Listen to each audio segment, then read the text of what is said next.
Into the ballgame as Paul McKeskey has become kind of a cult hero in Milwaukee, Tommy. Fred Roberts hits McKeskey at the other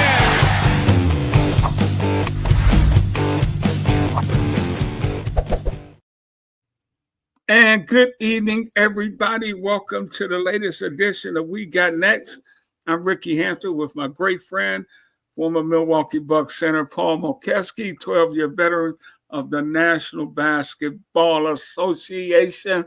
Big Mo, I'm so excited to be with you tonight, man.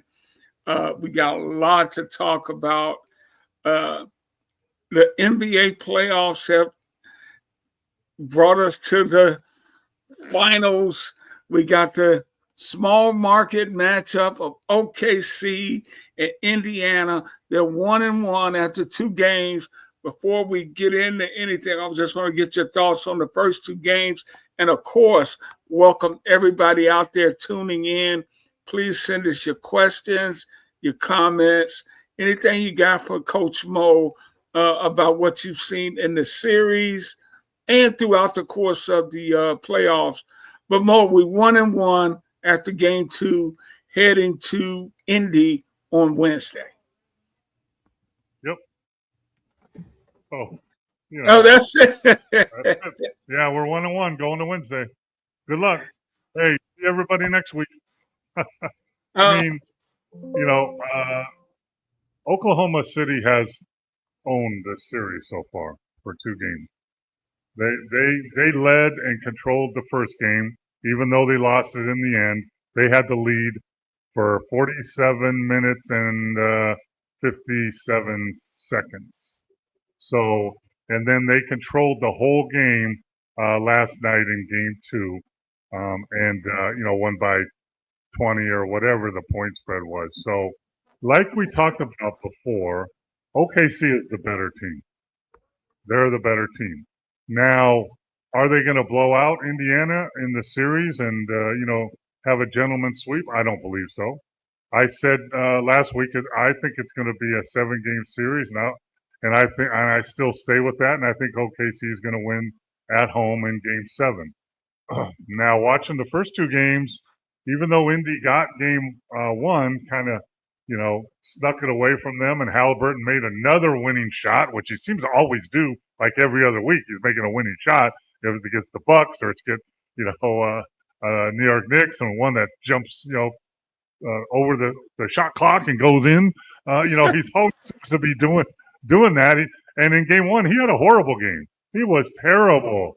And then in the fourth quarter, he came on, and so all the people out there need to pay attention. Pay attention. So I know, at the end of game 1, Shea Alexander missed a shot he usually makes, and Indy gets the rebound with about 11 seconds left, and everybody I know was out there was screaming, timeout, timeout, timeout. No. If you call a timeout, you get to drop a play and make some substitutions, but guess who else does? The defense, and they get to get set, and they can talk about strategy in the huddle. Okay, we're gonna trap Halliburton. Okay, we're gonna get it out of his hands. We're gonna make somebody else beat us. That's what happens if you call timeout. If you have the ball in the hands of the player you want, because if they called timeout and ran a play, do you think Indiana would run a play so Halliburton would have the ball in his hands to make a play? Of course they would. That's what they want. That's what they're going to do. So if he has the ball in his hands already and you trust him and he's been there before, you let him bring the ball up the floor and then make a play. And, he made a great play and a pull-up jump shot, mid-range shot. People out there all crazy about analytics is tearing apart basketball. Analytics is messing with everything. Too many three-point shots. Blah, blah, blah, blah, blah. Well, you look at Shea Alexander play and Halliburton play, it's about mid-range, right? It's about mid-range. He pulls up, 1-2 dribble pull-up, mid-range shot, and knocks it down and wins game 1. Now, everybody thinks the series has shifted. It has shifted in a little bit for game 2, because what it does is it puts a little bit more pressure on the home team, OKC, to win game 2. Because guess what? Indiana's playing on house money. If I go into a casino and they give me $1,000, I'm gonna play on that money all day long. That's if I lose it, who cares? I lost money. So, and actually, when you watch the game, Ricky, they kind of look like Indiana was playing on. Yeah. Looked like they were not, focused on one. After the game one, I saw Halliburton by the locker room going, "Let's get greedy, and get game number 2." That you can talk the talk, but they didn't walk the walk. So now, we go in Indiana for game 3. Every team has a lot of rest, and I think Indiana gets another game in the next 2 and evens it up again. But I was very confident with OKC in 7. But after seeing the first 2 games, I believe it looks like OKC is clearly the better team. Mo, I think you hit this dead on the head, man. Yes, Halliburton made a great shot to win the game in game 1. He struggled. He struggled again last night. He had 5 turnovers, Mo, and he's not a guy that turns the ball over. Is it just the defensive pressure OKC is applying that has him out of sync? Yeah, OKC is the best defensive team in the league. It's not even close, is it? No, and they have 4 of the top 5 defenders in the league. They have 4 of the top individual defenders in the league. Shai Alexander, Caruso, Dort, and it's showing in this series. It's shown in the other series. And they put pressure. They are physical. The refs, like we said last week, they're letting them play now. So there's more holding and grabbing going on that usually goes on.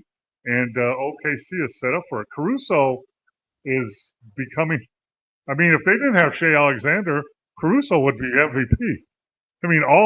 I think he had – what did he have? He had 27 points. He had 20 points last night, but his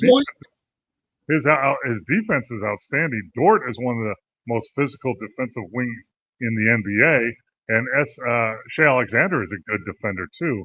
And Harkenstein is good, and our guy Kason Wallace is coming through, and he's a good defender too. So I think that combination and the pressure they're putting on, that they put on everybody, is kind of throwing Halliburton for a little loop here.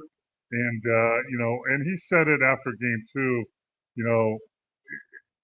Siakam is the leading scorer of that team, but Halliburton's the heart and soul. So you can't just chill for the first quarter and a half. You have to come out aggressive, and set the tone. And I think that's what he's going to do in game 3. But and we talked about this before, I think, Ricky. We talk about matchups and pace of play and one team getting the other team to play the way they want to play it. We'll talk about Don Nelson later in the show, I think, but Nelly was the best coach at ever. He always said, make the other coach adjust to you first. So if you go big and they play small, make him go big first. Then, if you want, you could go flip-flop on them. But if you're adjusting to the other team too soon, you got a problem. And that's what OKC did in game 1. They played Holmgren. He plays 28, 29 minutes. Usually they played him 22. They played Harkenstein, 20 to 25 minutes. They played him 16 minutes. So they were OKC, and their coach is inexperienced, not like Rick Carlisle. OKC went small and tried to adjust to Indiana's smaller lineup because Indiana has no size. Turner's like 6'9", Siakam's 6'8". They're both playing the center position. They have no size. So instead of doing what OKC's done all year, played Holmgren and Harkenstein together and utilizing their size, he did the wrong thing, that coach, in the first game. And I think he learned that lesson because the second game, I think Holmgren played 28 minutes and had 15 points, and Harkenstein played 22 minutes and had 8 rebounds. So I think that's a big part. And to your point, Mo, with Harkenstein, he was plus 17 when he was on the court the other night. He does all the he has that little flip shot. He finishes around the rim. He's got a big body that gets in the way. He takes up space in the paint, and he's an energy guy. He plays with high energy, and that's important. Hey, welcome everybody out there. What age? What's happening, man? Good to see you. We want to hear your questions. We want to hear your comments, your thoughts on what you think may happen as we go forward. And Mo, I got a couple of questions for you myself. With a speed team like the Pacers, it would be best to go big and control the boards. That's what they did last night. They dominated them on the boards by 10. Mo. Oh, OKC did, right? OKC won the rebounds by 10 last night. Yeah, but his comment is Indiana should go big to get rebounds, right? Isn't that what that question was? I'll run it back. With a speed team like the Pacers, it would be best to go big to control the board. Yeah. Because guess what? You have OKC has something that the Pacers don't have. Pacers don't have any big players. So you need to utilize that. You're absolutely right. Yeah. Hey Mo, take advantage of your experience here, being in those locker rooms, being in those meetings.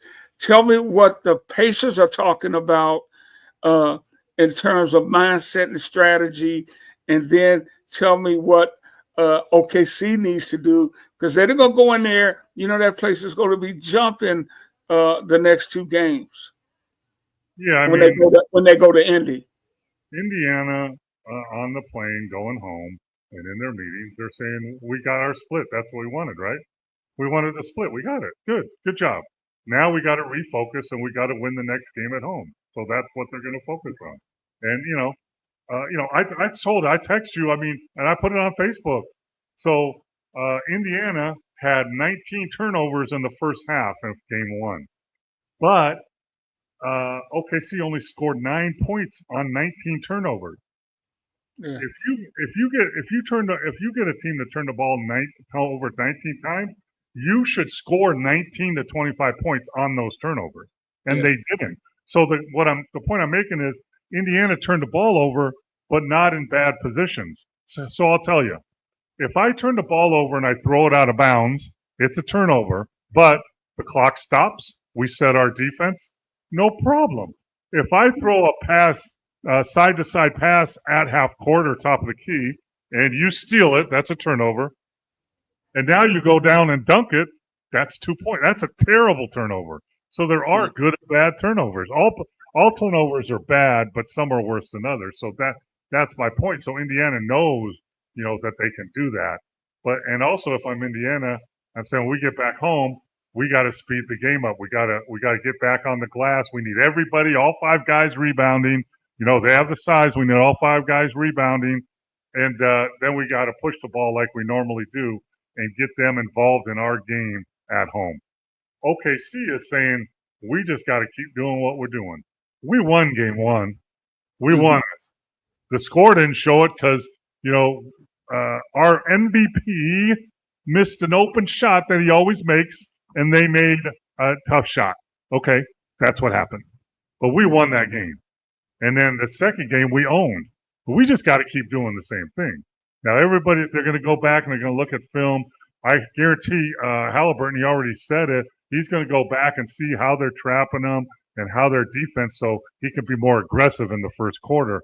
So that can happen. But, OKC, they just got to keep doing what they've been doing all year and all playoffs. I think in all the playoffs, I think they played 18 games now. I think they've only had 3 close games. I think they had one against Minnesota, and then, they lost one here and maybe one other. But other ones, they're winning by 20 points. You've got to be doing a lot of good stuff if you're winning playoff games by 20.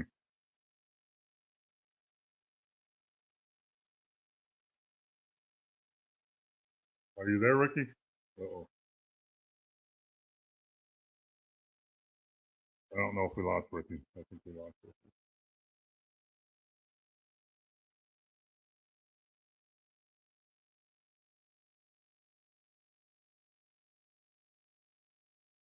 Okay, I think we'll kind of wait to see if Ricky gets back on. I'm going to text him here.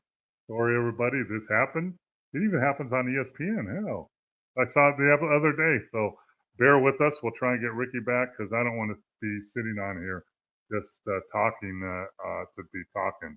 Let me see if I can get Ricky back and see what happens.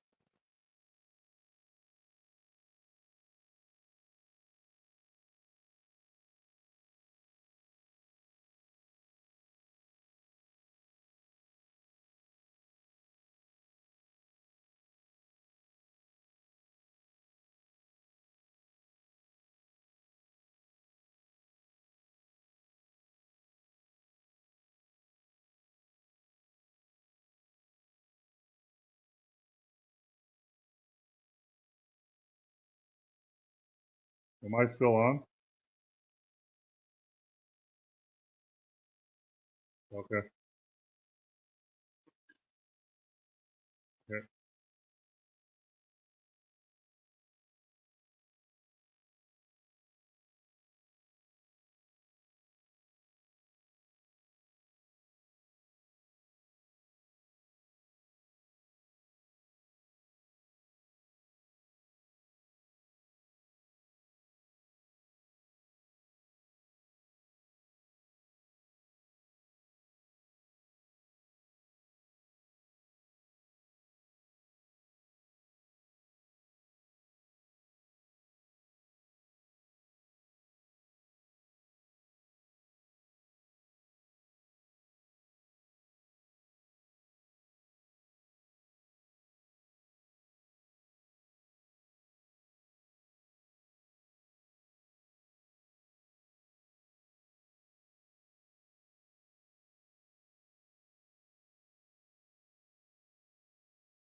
Okay, everybody, we are back on the air.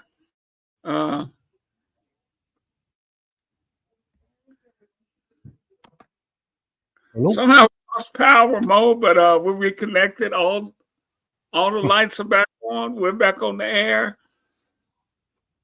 There we go. Here we go. We're back at it. But I remember where you were. You were just kind of summarizing where you thought OKC was thinking, hey, we won game one. Just keep doing what we're doing. You were kind of there. And any final thoughts on that subject before we move on? No, I mean OKC is not the team that needs to make any tweaks in their game plan. They're doing everything. They're going to keep doing everything. Maybe the coaches will watch film and see something.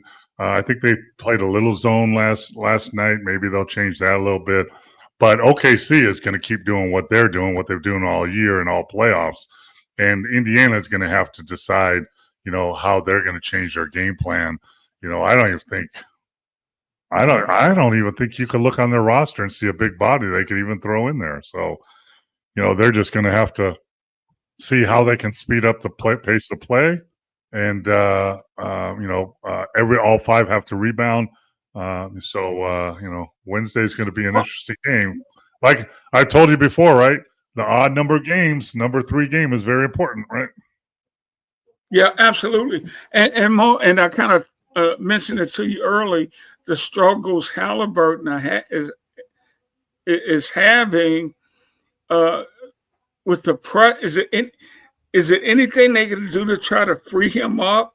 Have the ball in somebody, but you need the ball in his hands, right? He needs to be more aggressive. He needs to shoot more. Here's a way to do it. Shoot more shots. There you go. There's your strategy. Because you can't just chill around and make passes in the first quarter.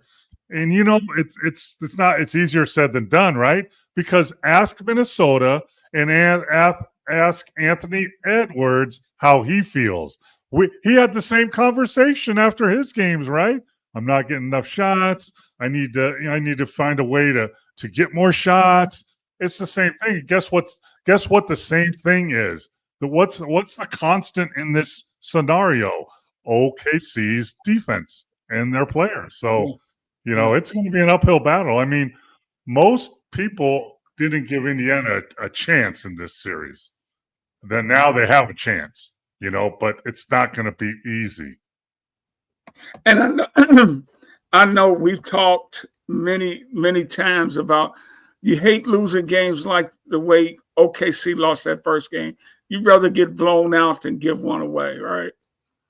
Not necessarily, but I mean, it's the same, right? I mean,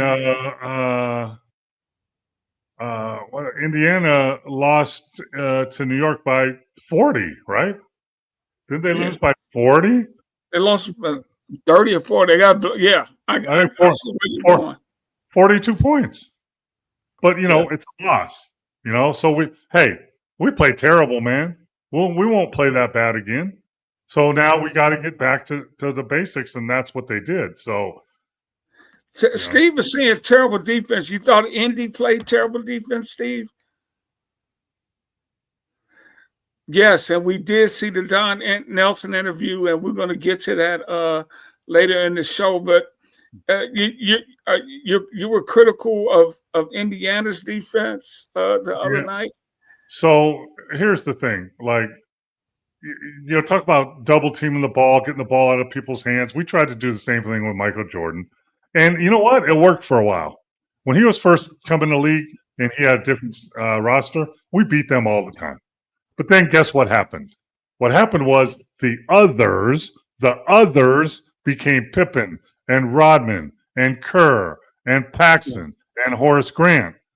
And now even if you double team him, and get the ball out of his hands, the others can hurt you. So let's look at Oklahoma City. So Indy is they're playing pretty okay defense. They're playing good. Yeah. It's a hard thing because, Shea Alexander is the MVP of the league. He's 6'8", get a shot up. The weakness in his offense is his 3-point shot. It's not consistent yet. God help the league if he gets a consistent 3, and that's what I worked on in the summer. But, okay, so who are the others? Jalen Williams, who is one of the best wings up-and-coming young players. Holmgren, a 7'3" center who can shoot threes. Caruso, who's Mr. Attack the rim, can knock down threes when he needs to. Dort, one of the best defenders in the league, and now he's making 3-pointers. So his others are coming through for him. And we talked about him earlier. One of my favorite players, Harkenstein. Yeah, well, he doesn't hurt you on offense. He hurts you other ways. But I'm talking about strictly offense. Let's get the ball out. Get the ball out of Shea Alexander's hands. Okay, great. So Jalen Williams is going to attack. Caruso's going to attack. Dort's going to shoot threes. Okay, Holmgren's going to knock down threes. So that's the difference. And are they play terrible defense? No. Did they play great defense? No, not that either. So they will have to go back to the drawing board, look at video, and hold players accountable to stay in front of people, be more physical, go ahead and grab and hold just like they do, and create havoc on defense, which, by the way, Indiana is more than capable of doing. They've done it before, and they can do it again when you have Siakam and Nesmith and Nebran and Maturin and Toppin, and those guys can really cause havoc on defense. So, if you're Indiana, that's what you're going to do. But I wouldn't call it horrible defense. And that I think you got to give Rick Carlisle a shout out to that, because before he got there, they were very, very poor defensively, and he's brought that defensive mindset to that team. Yeah, he better be careful though. If you lose, and you have a good defensive team, you might get fired just like someone in New York. Be careful. And we'll talk about that situation in a couple of minutes, and we'll come back. There's some other issues we want to get to. Steve thinks it may go 7. Mo said, you said from the very beginning, you think it may go 7 games in this series. And Paul, what about the big deal? I've heard some people say that actually the ratings for the first game were not very good for the finals. Hadn't seen the second game. What do you think about that? 2 small market teams, quote unquote, but they proved to be the 2 best teams in their respective conferences. So what, right? Well, what are you supposed to do? Ban them from the finals? No matter how good you do, you can't play in the finals. Sorry. I mean, come on, man. And okay, let's reverse this, Ricky. Let's reverse this. All the conspiracy theorists out there, the NBA is rigged. The NBA is rigged. The draft is rigged. Well, obviously it's not. If Indiana and OKC are playing in the finals, the NBA is not rigged, people. Wake up. But, they deserve to be there. Now, did Dallas with Kyrie out? Did Boston with Tatum out? All that happened. Mitch, all that happened. But that's the way the ball bounces. And I've talked about this before. The NBA playoffs are a marathon, man. It's 20 to 30 games. It's another 2 months of your season. Right. So, and Mo, as you always say, tell me who's healthy. That's why you can't. Don't bet on sports, man. You don't know who's playing. The best ability is availability, and it's so obvious. But you can't tell me that OKC is not one of the best teams in the league just because they're in a small market. So what? They also, what also they have? They have like the 3rd or 4th lowest salary team in the whole league. How about that? How about that, Ricky? So they're winning. They're probably going to win a championship with one of the lowest salaries. What does that tell you? Well, number one, it says if you plan right and get the right pieces, like Harkenstein and Caruso, you can win with a lower salary. But you know what else tells me? That people have no idea. A lot of those players that are on OKC, if the salaries they're low, they're making $3 or $4 million because they're still on their rookie contracts. Yeah, they're still on their rookie contracts. So that your rookie contract, a lot of them are coming off the books, and they're going to get renegotiated here in a year or two. So that's another play into that. So Mo, do you stay away from the superstars, from the KDs, from the Giannis's? Because to acquire those guys always takes so much. Well, guess what? Shea Alexander is the MVP of the league. He's Right. he's going to sign a max $400 million contract here pretty soon. I mean, so you have to have players, but you can't deplete your roster to get one superstar. It makes no sense. You have to have the others around him, and they have to be valuable and be able to play and perform. So it's a tightrope that general managers and owners and coaches play. You know, hey, why don't we get Giannis? Hey, why don't the Knicks get Giannis? Okay, Yeah. okay, great. Go get Giannis and give Milwaukee Brunson and two other players and some first round draft picks. Okay, great. Now where are you? I mean, come on, man. Well, this isn't trading baseball cards, so you have to be real smart. And I've told you before, Ricky, there's 30 NBA teams. I would say half of them, front offices and ownership, don't know what they're doing. Don't know what they're doing. I'm totally with you there, Mo. I mean, no, go ahead. Then we get to Chris. Go ahead. Decisions, big time decisions are made now. Everyone was all over Dallas and their GM for trading Luka.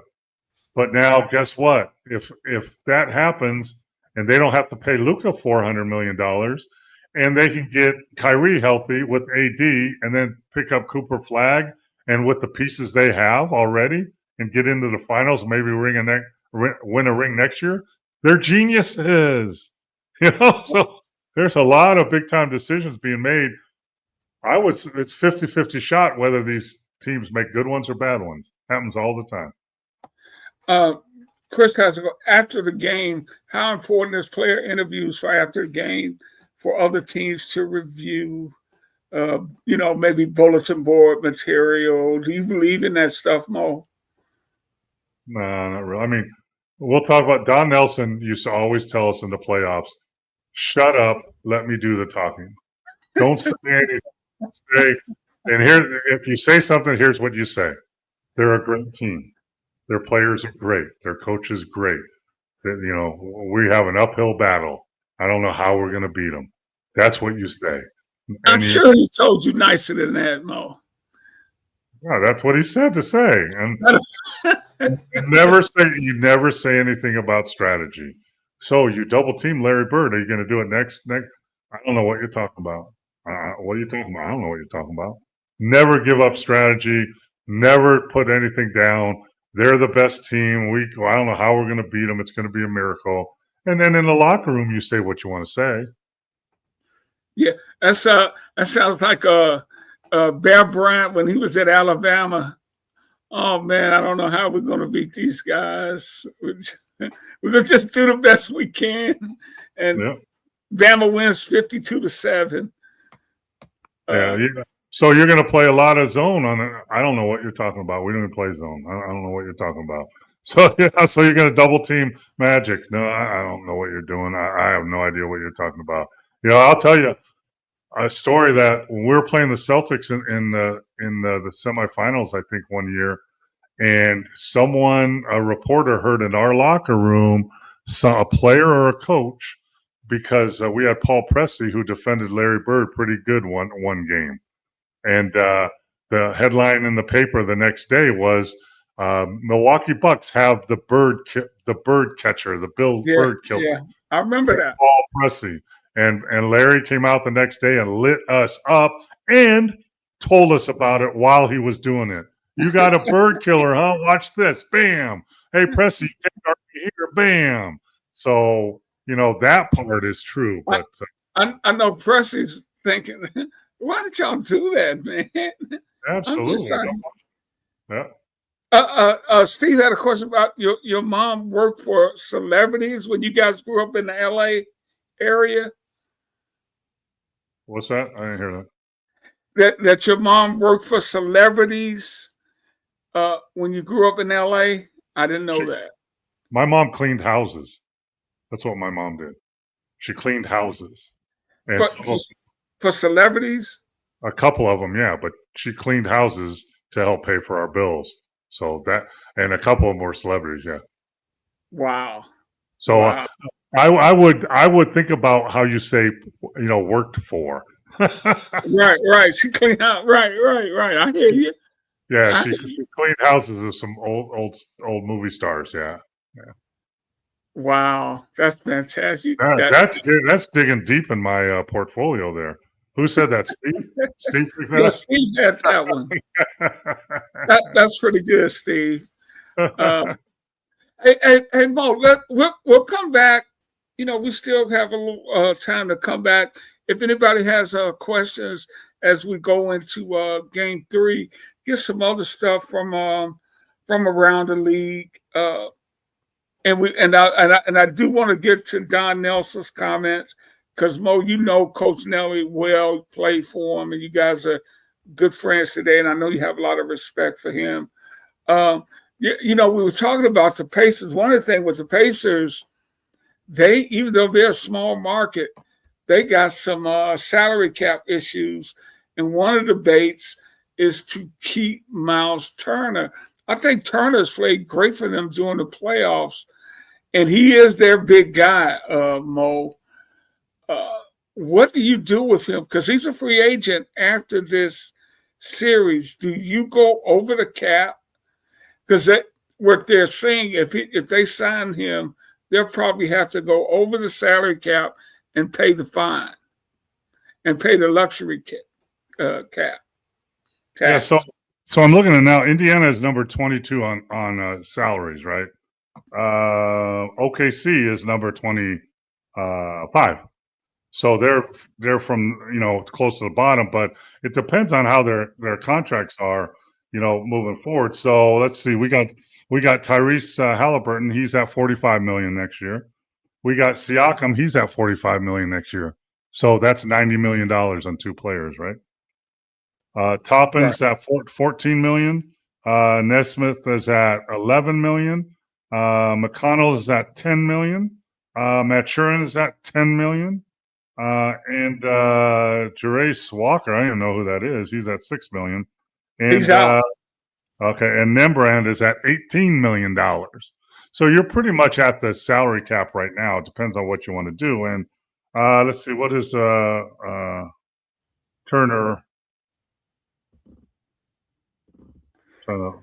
Turner's in line for let's see, what did I read here? Turner is making $20 million this year, and he's a free agent. So if I'm Indiana, what's he going to demand now? I mean, $30 million, I guess. I don't know what's his marketplace, because you have $45 million in Halliburton, you got $45 million in Siakam. Now, what if you put $35 million in Turner? You already got Toppin at 14. You got Memhard at 18. Because what are you missing if you're Indiana? What do you think you're missing? Size to me. You need a big. You need a legitimate big, like a Harkenstein at least, right? So you got to go find one of those. Do you look at? Well, we're not going to pay Turner anymore. We're going to go get Brook Lopez. Why don't we go get Brook Lopez? He's older now. He'll probably take less money, $25 million, and then he'll be a big body who can shoot threes. I mean, now he can't guard the pick and roll as well as Turner, but does Turner handle the pick and roll that well? Not really. Okay. So that's something that I would look at. I mean, let's see what Lopez is wanting, because that's how OKC got Harkenstein from New York. They went and got him. Harkenstein's making $25 million now. Because a lot of teams in the East with Tatum down, and Boston has a lot of salaries. People believe the East is really going to be up for grabs because Cleveland keeps continuing to struggle when they get to the playoffs. So I think now is the time to try to make a move, isn't it? If you got a contending team. Well, you're in the NBA Finals, right? Right. You're in the NBA Finals. Guess who was in the NBA Finals last year? Dallas. Right. So and didn't make the playoffs this year. Right. And traded Luka. So This is where this is why GMs and those guys get paid the big bucks. What are we going to do? We made the finals. Is this good enough? Let's think Tatum's healthy next year. Let's think Milwaukee does something and keeps Giannis and does something. Cleveland's not going to struggle forever. They probably do. So are we going to just stand pat and hope to make it to the finals again next year? Right. I don't think so. And Mo, that just reminded me, that's where we were when you lost power.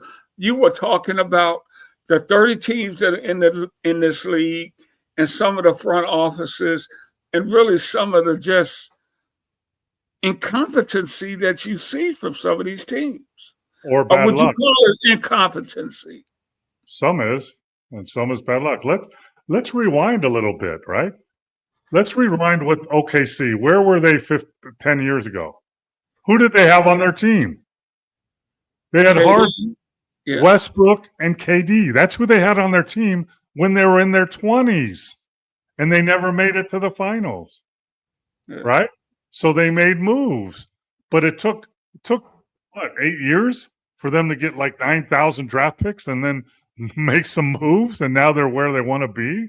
So, it's a jigsaw puzzle with chess match rules. If you make the wrong move, like Dallas might have made the wrong move, it's checkmate.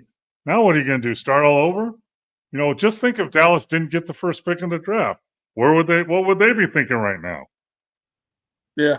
And Paul, and when you talk about front offices, like let's go to the NFL. I mean, all those teams, and we've talked about it before, your first round draft pick in the NFL, you're probably going to be a good player and at least play through that first contract. But in the NBA, you could be a first round draft pick, not even make the team or end up in the G League now. Why is it so difficult to judge who is an NBA player and who is not? Because you see all these guys are obviously very talented and very athletic for the most part. Well, NFL is a total different game, right? How many players do they have on the roster? Yeah. 80? They have 80, right? Well, so there's 15 on the NBA roster, right? Right. So there's you need in the NFL, you need 2 centers, 10 offensive linemen, 8 running, 8 DBs, because they're all injured all the time. So, you have to make that. And in the NBA, it's not like that. I mean, you already got, if you're a good team, you already have your core of players. So how is someone going to break in that core? Who's going to be drafted by OKC or Indiana that's going to be one of their top 10 players? Nobody. Not even in the first round, unless you're a lottery pick, maybe. It's a totally different ball game. If there's so many first rounders in the NBA, there's 30 first rounders, depending on some suspended teams got suspended, didn't be able to pick, but say 30. And unless you're a lottery pick, top 10 pick, your chances of being a rotation player are probably 30%, maybe 20, maybe. So you got to hang on. Your first contract, if you're a first-round player, you get a 3-year deal with a 4th-year team option. So you got 3 years to prove that you can play, or maybe they just cut you because your money's not that big, and then you got to go somewhere else. And that's the thing. If you're a second-round draft pick, you don't have any guarantees. You got to make you hope you can hang on. And there's not many spots. There's only 450 jobs in the NBA. How many jobs are they in the NFL? 3,000, I believe. It's not 3,000, maybe 1,500, something like that. Because 32 and 53, and not only that, after the 53, you got like 10 or 15 on the. It's not the taxi squad anymore. I forgot what the practice squad. So right. So the practice squad, you have 10 guys in the NFL, and the practice squad or the G League. 2-way players in the NBA, you got two, not 10. So, and it might not be talent. It might be a fit. It might be you're in the wrong team. Like if you get drafted and you're a big athletic big and you get drafted by Dallas, you're probably going to get cut. They have like 5 athletic bigs already that can play. So you're not going to make that team, you know? So you better start thinking about where you're going, you know? Right. It's just a totally different ballgame. And also NFL NBA comparison. How old is the average player that gets drafted in the NFL? 20, 21, 22? 22. Yeah. How old is the average player in the NBA being drafted? 19? Yeah.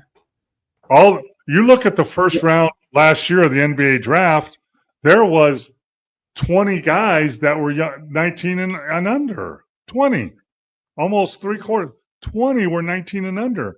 Like 8 out of the top 10 picks were 18 years old. So, you're taking a risk, right? I don't know. Some 18-year-old looks great now. What is it going to be 2 years from now? In the NFL, I'm drafting a 21, 22-year-old. I know what he is. That's what he is.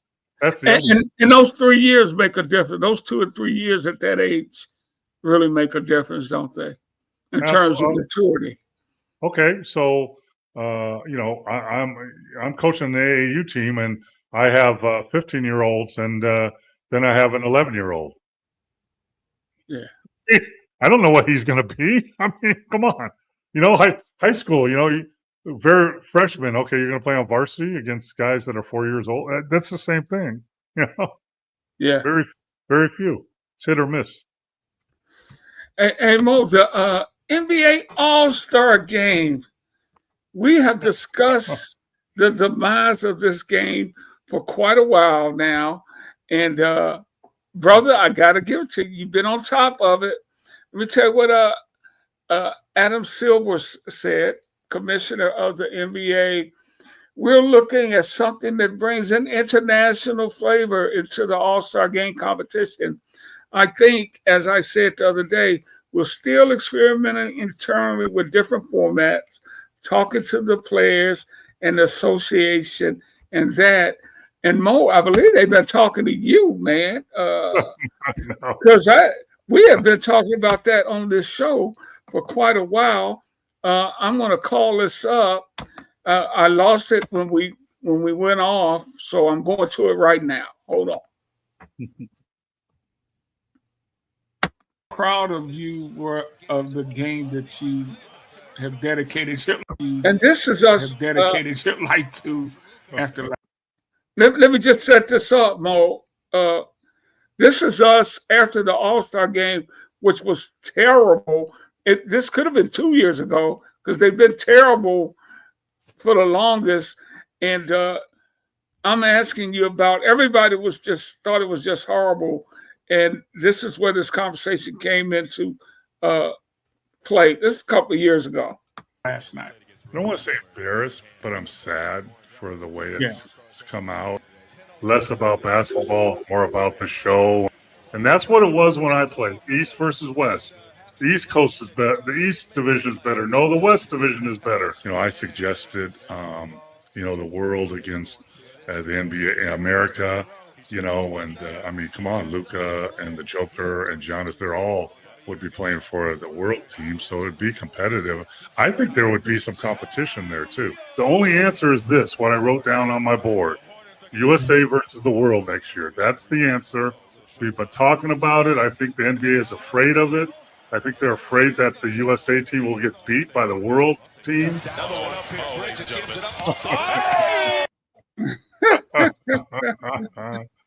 Final, yeah, that was. You think the world team would beat us? I think they have a great chance, yeah. But that was part of that was a year ago, and then and part of it was 2 years ago. Yeah, we've been talking about this for a while. Yeah. Okay, so why wouldn't they, right? So one thing is, and I tell you this: the world players will play hard, and they're going to try and win that game. They don't care about who they are. They want to win that game. Do the USA players treat it that way? Not so much. So that's part of it right there. But let's see. Let's look at the world starters, right? Luka, Murray, Shea Alexander, Giannis, and the Joker. That's their starting 5. Not bad, right? That's pretty good. Could they that's 4 of the top. That's 3 of the last 4 MVPs of the league. So you tell me that team, Luka, Murray, Shea Alexander, Giannis, and Joker, can't beat any other 5 American players. Tell me they can't. I can't. I can't make that statement, Paul. So I mean, and then look at now they're going to have to do the voting different. So you would have to vote with for the U.S. team and then for the world team, because there's some world players that will be really good, but they're not on the All-Star ballot regularly. So let's look at these names: Dort, Nemhard, Wembyamba, Siakam, Sabonis, Zach Edey, Sengun, the center for Houston, Zubac, Franz Wagner from Orlando. How about those guys? Can they play? Of course they can. I mean, hey, his teammate Blancharo. He's international. He plays for USA. Okay. Yeah. So you're looking at. So I just rattled off those names. I would coach that team any day. Now look at the USA team, right? Brunson, Tatum, Brown, AD, Steph Curry, Ant-Man, Jared Jackson Jr., LeBron and KD, but are they too old? Towns, Halliburton, Cade Cunningham, Harden, is he too old? Banchero and Derek White. So those 2 teams I just said, who's the better team? Yeah. I mean, and Steve brings up, you didn't mention Joel Embiid, a healthy Joel Embiid. He plays for USA. Okay. Joel Embiid played for USA in the Olympics, and he's got a double passport. But once you play in competition like that for one of the countries, you can't switch back to another country. Oh. Okay. So Joel Embiid would be on U.S. Team USA. Well, and folks, of course, Big Mo would know that because he's actually coached in the Olympics back in the day. This man has 2012. Yeah, man. Have we been surpassed in developing talent? Yes, no question. Absolutely. I mean, 5 of the last MVPs in the league are not American players. So didn't that tell you something? Right? There's now 125 non-American players in the NBA out of 450 from 42 different countries. How about that? From 42 different countries. Wow. Yeah. So NBA is worldwide, but we are falling behind because we have AAU. All the kids play AAU and want to be Steph Curry. All the players overseas are working on their handle, working on their mid-game, working on their game. Not the young players overseas are practicing 5 days a week and playing games in 2. In the United States, young players are playing games on 5 days a week and practicing for 2 days a week. So that's why development is falling back in the USA. How do we fix that? Get rid of AAU. It's too late. The genie is out of the bottle. You can't tell kids they can't play AAU, right? You can't do that. So it's up to the parents. I know parents of big-time players that most of them are former NBA guys that won't let their kids play AAU. They won't let them. They'll play on they'll practice and work on their skills and play a few games. They won't. These AAU players and teams play 60, 70 games in the summer. They're not working on their game. What would be a good number? And weren't you just out watching the top 100 high school players, Mo? I just watched the top 100 juniors. Yeah, in Vegas. Yeah, and your overall impressions of very athletic, very long, very tall, very individually skilled. Don't have any idea how to play the game. You want my assessment? That's my assessment. And a lot of them, and half of them aren't aren't as skilled as they think they are. They can't go left. They can't use their left hand. They can't use their left hand. They don't have mid-range game. They shoot threes that they can't make. So there we are. I mean, you tell me. I'll take any suggestion. How do you think we fix that? I mean, No, practice, but 67. That's a lot of basketball games to play, for sure. And we definitely. It seems like the ladies are more fundamentally sound than the men in American basketball. well, fundamentals, I guess. But and here's the other thing: practice. You need to practice more, but you have to have good coaches and good practice drills and habits too. A lot of the AAU coaches are just sort of coaching. It's like guys that can travel and get the team some uniforms. So that's a problem too. In FIBA overseas, to coach in FIBA leagues, you have to have a coaching degree certificate. You have to take a test. You have to take a test to get a FIBA certificate. I mean, anybody can coach an AAU. We don't have nothing like that. Anybody can coach an AAU team. Maybe you can't coach one if you have a felony on your record, but other than that, hey, you got a whistle, you can coach. Go at it. Hey, we just got a few more minutes left. Your great friend and former coach Don Nelson was honored by the NBA the other day with the Chuck Daly Lifetime Achievement Award.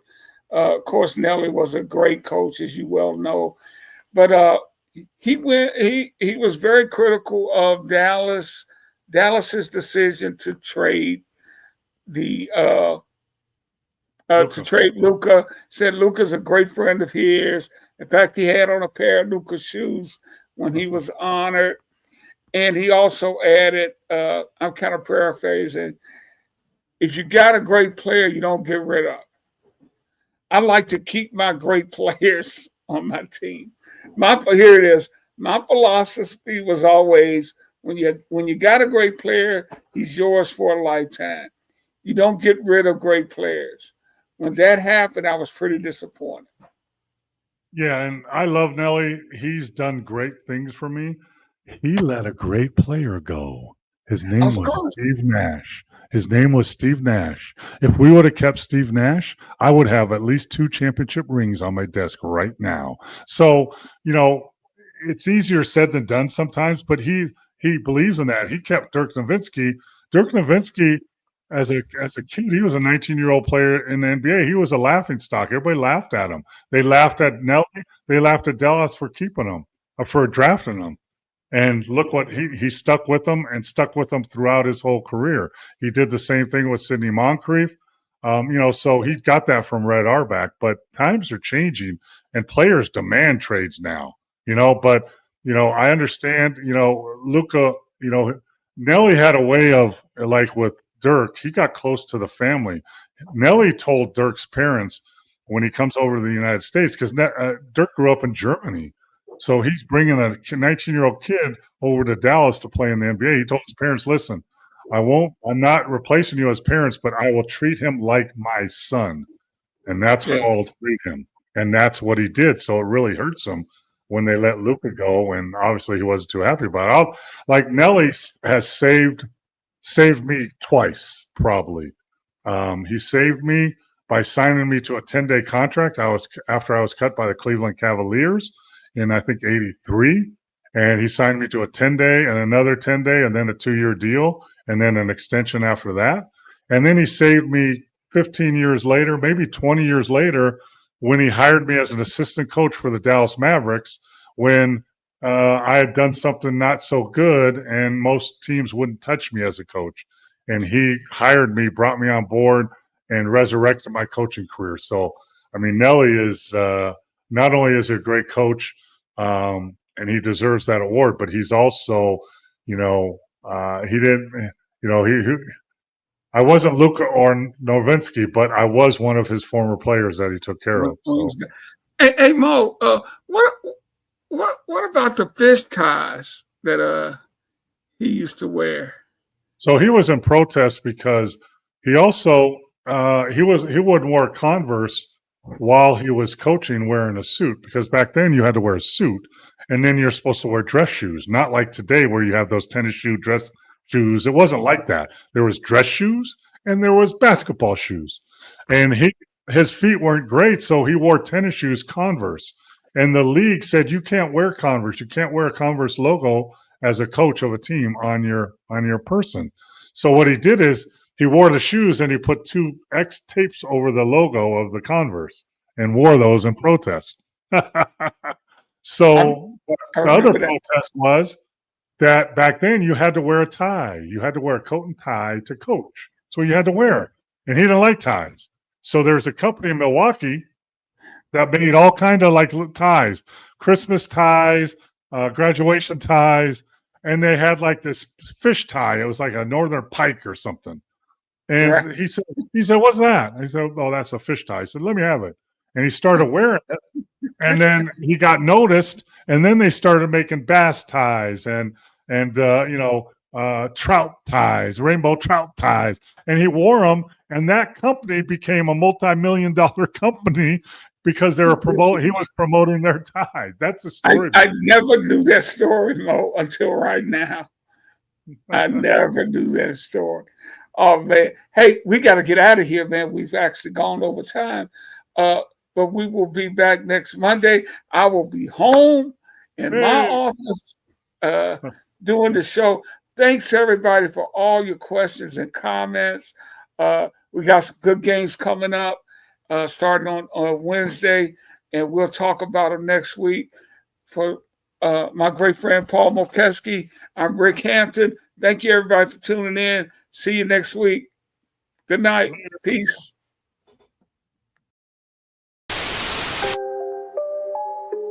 Oh, Canada. Put on a suit, drink water, don't drink and drive. Hey, man, call your mother. It means nothing. It means nothing. No, they lying to you. It's about the money. Now you're more fluent.